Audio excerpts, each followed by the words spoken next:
మీ personal interviews మరియు వ్యాపార ప్రకటనల కొరకు ఈ నెంబర్ని సంప్రదించండి. హాయ్ హలో నమస్తే, నేను మీ కట్టా కార్తీక్. పుష్ప 2 రిలీజ్ కాబోతుంది. చాలా హైక్స్ ఉన్నాయి.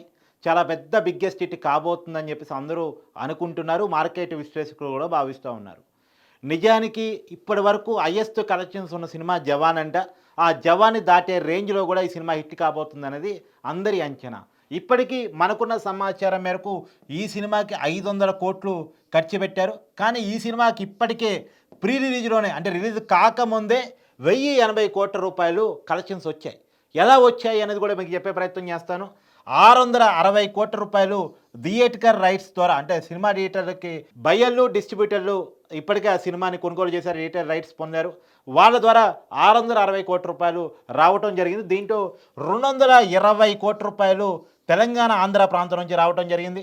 40 కోట్ల రూపాయలు తమిళనాడు నుంచి, 30 కోట్ల రూపాయలు కర్ణాటక నుంచి, 20 కోట్ల రూపాయలు కేరళ నుంచి, 200 కోట్ల రూపాయలు నార్త్ నుంచి, 140 కోట్ల రూపాయలు బయట అవుట్ ఆఫ్ స్టేట్స్, బయట దేశాల నుంచి కూడా 140 కోట్ల రూపాయలు ఈ సినిమా ఇప్పటికే మార్కెట్ చేయగలిగింది. అంటే 660 కోట్ల రూపాయలు ఇప్పటికే థియేటికల్ రైట్స్ ద్వారా ఈ సినిమా పొందగలిగింది. అది కాకుండా 275 కోట్ల రూపాయలు Netflix at a time payment చేసింది. ఆ సినిమా రైట్స్ని నెట్ఫ్లిక్స్ పొందగలిగింది. నెట్ఫ్లిక్స్లో త్వరలో ఆ సినిమా రిలీజ్ అయ్యేటువంటి అవకాశం కూడా ఉంది. తర్వాత ఇతర మ్యూజికల్ రైట్స్ కావచ్చు, తర్వాత ప్రమోషన్స్ కావచ్చు, ప్రత్యేకించి ఒక గేమింగ్ యాప్ ఈ రైట్స్ని పొందింది. నార్త్లో కానీ, లేదంటే తమిళనాడు చెన్నైలో కానీ, హైదరాబాద్లో కానీ పెట్టిన ఈవెంట్లో ప్రమోషన్స్ ఇచ్చినందుకు ఆ గేమింగ్ యాప్ కూడా ఈ సినిమాకి పే చేసింది. ఇలా మొత్తంగా ప్రమోషన్ ద్వారా వస్తే ఏంటి, లేదంటే శాటిలైట్ రైట్స్ ద్వారా వస్తే ఏంటి, మిగతా అన్ని రైట్స్ కలిపితే 1080 కోట్ల రూపాయలు ఇప్పటికే ఈ సినిమా సంపాదించడం జరిగింది. 500 కోట్ల రూపాయలు బడ్జెట్తో తీసిన సినిమా డబల్ రెట్టింపు సంపాదన ఇప్పటికే చేశారు. అంటే సినిమా దగ్గరగా ఇట్టేనట్టే కదా, ఈ సినిమా కలెక్షన్స్ వచ్చినట్టే కదా, ప్రాఫిట్లోనే ప్రొడ్యూసర్స్ ఉన్నారు కదా, ఇప్పుడు బయ్యర్స్ కొంత లాభాలు చూసుకోవాల్సిన పరిస్థితి కనపడుతుంది.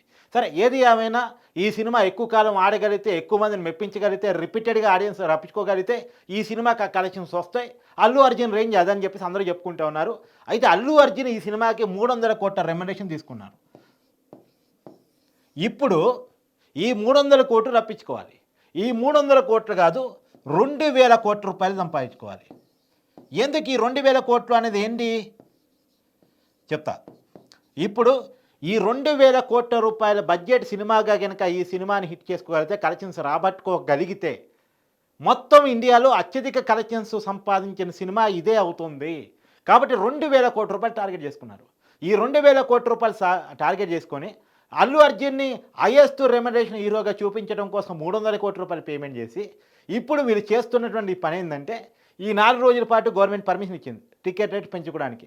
4 రోజుల తర్వాత తగ్గించుకోవచ్చు, క్రమంగా తగ్గుతూ ఉంటుంది. ఎందుకు ఈ 4 రోజులు కూడా అంటే, బాహుబలి టైంలో 250 రూపాయల టికెట్ పెంచుకునే అవకాశం ఇచ్చినా, అదమ ఛార్జెస్ పెంచుకునే అవకాశం ఇచ్చినా చివరిదాకా ఉంటే పెద్దగా ఆడియన్స్ రాలేదు, టికెట్ రేట్ చాలా ఎక్కువ ఉందని భావించారు. కాబట్టి రిపీటెడ్ ఆడియన్స్ రాలేదు. కాబట్టి రిపీటెడ్ ఆడియన్స్ రావడం కోసం తర్వాత తగ్గించేసి, ఫస్ట్లో పిచ్చి వెర్రి అభిమానంతో, ఇష్టంతో, అల్లు అర్జున్ మీద ప్రేమతో సినిమాకి వచ్చే వాళ్ళు ఉంటారు కదా, వాళ్ళ జేబులో గుల్లబెట్టాలి. ఈ సినిమా మొదటి 4 రోజులు ఉత్సాహంగా ఉల్లాసంగా చూద్దాం అనుకునే వాళ్ళు, ఈ సినిమా కోసం ఈగల్ని వెయిట్ చేసేవాళ్ళు, వాళ్ళ అభిమానాన్ని, వాళ్ళ ఆశని ఎన్కాష్ చేసుకోవాలని చెప్పేసి టికెట్ రేటు 800 రూపాయలు అదనంగా పెంచారు. అంటే ఒక 500 రూపాయల టికెట్ ఉంటే 800 అదనం, 8 + 5 1300 రూపాయల టికెట్, 1500 రూపాయల టికెట్ ఉన్న థియేటర్లు కూడా ఉన్నాయి, 2000 ఉన్నటువంటి థియేటర్లు కూడా ఉన్నాయి. మల్టీప్లెక్స్లు వాళ్ళ స్థాయిని బట్టి, ఆ థియేటర్ స్థాయిని బట్టి రేట్లు పెట్టేశారు. అంటే పరిస్థితి అర్థం చేసుకోండి. ఈ 4 రోజులు, ఫస్ట్ 4 రోజులు వచ్చేది ఎవరు? హీరో మీద అభిమానం, సినిమా మీద అభిమానం, సినిమా ఎట్టి పరిస్థితుల్లో మొదటి షోలోనే చూడాలనేటువంటి ఒక ఆశ, అతి ఆశ, ఈగర్లీ వెయిటింగ్ ఉన్నటువంటి పీపుల్ ఉంటారు కదా. ఈ 4 రోజుల తర్వాత మళ్ళీ ఇంకో 4 రోజుల పాటు ఒక రేటు, తర్వాత మామూలుగా రేటు, అలా ఫస్ట్లోనే సినిమా అంటే విపరీతమైన అభిమానం ఉన్నటువంటి వాళ్ళని ఎన్కాష్ చేసుకోవడం కోసం ఒక కుటుంబం సినిమాకి వెళ్ళాలంటే 6000 నుంచి 10,000 రూపాయలు థియేటర్ స్థాయిని బట్టి పడే పరిస్థితి ఉంది. 6000 నుంచి 10,000 రూపాయలు. మరి ఇలా డబ్బులు వసూలు చేస్తే సినిమాకి 2000 కోట్లు ఎందుకు రావు? సినిమాకు 2000 కోట్లు రావడానికి మార్గం ఇదా? సినిమా ఎక్కువ రోజులు ఆడగలగాలి, రిపీటెడ్ ఆడియన్స్ రాగలగాలి, సినిమా అబ్బా భలే ఉంది, మళ్ళా మళ్ళా మళ్ళా మళ్ళా చూడాలనేటువంటి ఒక ఫీలింగ్ కలిగించగలగాలి. ఎక్కువ మందిని థియేటర్లకి ఆకర్షించగలిగే పరిస్థితి సినిమాకు ఉండాలి. నిజానికి సినిమా ఏం రాసులో లేదు. సినిమాకి చెప్పాలంటే 500 కోట్లు ఖర్చు పెడితే 1080 కోట్లు వచ్చాయి. కానీ హీరో అల్లు అర్జున్ని ప్రమోట్ చేయడం కోసం ఆయనకి 300 కోట్ల రూపాయలు ఇచ్చి 2000 కోట్లలో ఈ సినిమాను ఉంచడం కోసం చేస్తున్నటువంటి కుట్ర ఏంటంటే అభిమానుల జేబులకు చిల్లు పెట్టడం. ఇది కరెక్ట్ కాదు. అంటే రేటు పెంచుకోండి, తప్పలేదు. సినిమా థియేటరు, సినిమా రేంజ్ పెరిగింది, సినిమా రేంజ్ తెలుగు సినిమా రేంజే పెరిగింది, ప్రొడక్షన్ కాస్ట్ పెరిగింది, నేను కాదనట్లేదు. కానీ ఒక పద్ధతిగా దేనికైనా ఒక పద్ధతి అనేది ఉండాలి.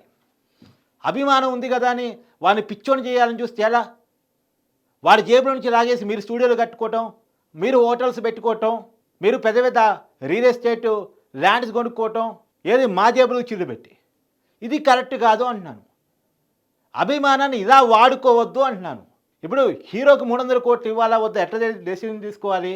ఈ సినిమా అయిపోయిన తర్వాత సినిమా కలెక్షన్స్ విపరీతంగా వస్తే, నిజంగా మామూలు టికెట్ రేట్ మీద కలెక్షన్స్ వస్తే, రిపీటెడ్గా ఆడియన్స్ వచ్చి ఎక్కువ రోజులు సినిమా ఆడి ఎక్కువ కలెక్షన్స్ వస్తే ఆ సినిమా ప్రాఫిట్లో హీరోకి రెమ్యునరేషన్ పెంచాలి.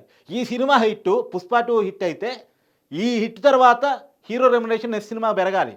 అంతేగాని ముందే రెమ్యునరేషన్ ఫిక్స్ చేసుకొని ఇచ్చేసుకొని ఆ డబ్బులు సంపాదించడం కోసం జనాల నెత్తి మీద చేయబెట్టేటువంటిది కరెక్ట్ కాదు. ఇది చాలామంది మాట్లాడుతున్న మాట. ఇప్పటికే కోర్టులో కూడా పిటిషన్ దాఖలు చేశారు. కోర్టు ఏం చెప్తుందో కూడా అందరూ వెయిట్ చేస్తున్నారు. కానీ న్యాయబద్ధంగా ప్రజలు కోరుకుంటుంది ఏంటంటే టికెట్ రేటు ఇంతగానం పెంచటం. ఆశని 4వ తారీఖు 1 గంటకి బెనిఫిట్ షో అవుతుంది. బెనిఫిట్ షో ఎవరు చూడమన్నాడు అంత సెల్లు అంటే? అభిమానంతో చూసే వాళ్ళు ఉంటారు, పిచ్చితో చూసే వాళ్ళు ఉంటారు, అల్లు అర్జున్ సినిమా మొదటిగా చూడాలని కోరికతో చూడాలనుకునే వాళ్ళు ఉంటారు. కానీ వాళ్ళు కూడా మారాలి. నేను వాళ్ళకు కూడా చెప్తున్నా, మీ అభిమానాన్ని మీ పిచ్చిని వాళ్ళు ఎన్కరేజ్ చేసుకుంటున్నారు. మీరు ఇలా తయారైతే రేపు ఎంతైనా వేస్తారు. ఇప్పుడు 800 వేశారు, రేపు 1000 రూపాయలు కూడా వేస్తారు మీ నెత్తి మీద. రేపు 2000 వేస్తారు. అదనపు ఛార్జీలు, టికెట్ రేట్ కాక అదనపు ఛార్జీలు. దీని ఏమనాలి? ఏ ట్యాక్స్ అనాలా? అల్లు అర్జున్ ట్యాక్స్ అనాలా? ఇది కరెక్ట్ కాదు. ఇప్పుడు జనాలు ఒకసారి దీన్ని కట్ చేస్తే, ఈ చైన్ని కట్ చేస్తే, ఇలా విపరీతంగా జనాలతో ఆడుకునే పరిస్థితిని కట్ చేస్తే అప్పుడు హీరోలు తెలిసి వస్తుంది, ప్రొడ్యూసర్లు తెలిసి వస్తుంది, సినిమా డైరెక్టర్లు తెలిసి వచ్చింది. తెలుగు సినిమా రేంజ్ ఎక్కడ దాటాలి?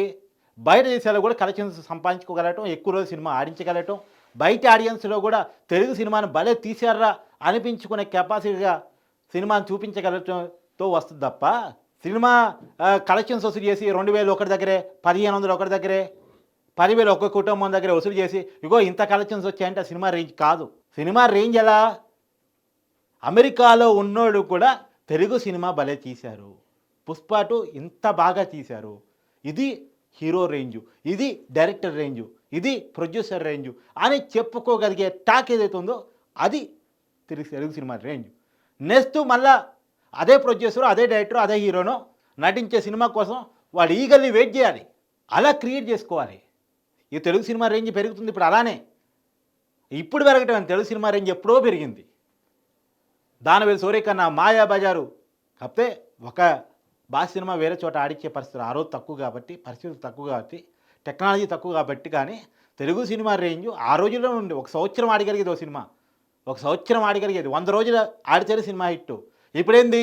సినిమా హిట్టో ఫ్లాపో తెలిసే రూపే డబ్బులు గుంజేయాలి, జనం జేబుల నుంచి డబ్బులు గుంజేయాలి. ఇప్పుడు అది స్ట్రాటజీ.